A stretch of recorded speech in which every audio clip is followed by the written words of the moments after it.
Hey everyone, welcome to Still Moments with Jesus. I'm your host Brian Samuel Opati, and I'm so glad to have you.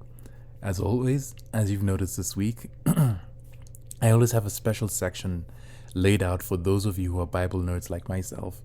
And as we reflect on the theme of Christian asceticism, I want us to keep in mind some of the old greats and what they were known for and what this whole process of getting involved in Christian asceticism yields.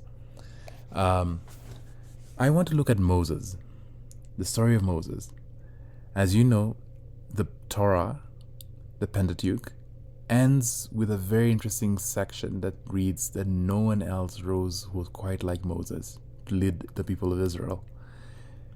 Now, I want you to note something from Numbers 11, verse 1 and 2, that there was no one like Moses in all the earth, humble in heart, and careful to do what the Lord had called him to do. Moses was known as the most humble man. Think about his life for a second. Growing up a prince, if you've seen Prince of Egypt, you get a rough idea of what that would have looked like for him. Growing up a prince, discovering who he is, his true identity as an Israelite, going out and living in the wilderness for 40 years, living with his in-laws at that, getting called by God, struggling to make sense of what God's call really entailed, and failing to understand that God who called him was the same one who's going to empower him. And the Lord had to teach him a couple of lessons. Along the way. And that's something we forget, right? Moses went through so many tests and trials of his own, with regards to his own personality and his own nature. He first saw himself as someone unworthy, and this is clear when he's called by God and he says he can't do it. We see Moses as someone who is quicker to act, as he did when he threw the commandments down after receiving them on the mountain, one of the mountains of Sinai. And the Lord gets upset with him.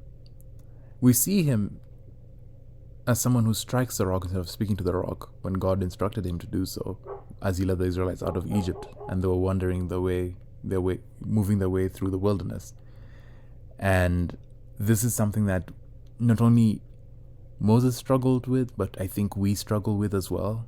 When we hear this is what God is telling us to do and that he's going to be behind us, but we do not really trust him enough with these things. So I want to leave you the thought. If Moses' spending time in God's presence also led him to have a face that shone so gloriously and majestically before all the other children of Israel, what do you look like when you spend time in his presence? I want you to just have that as food for thought. And what's the reputation you gain among those around you, as Moses is known as being a man who was the most humble in all the earth? What's your reputation going to look like?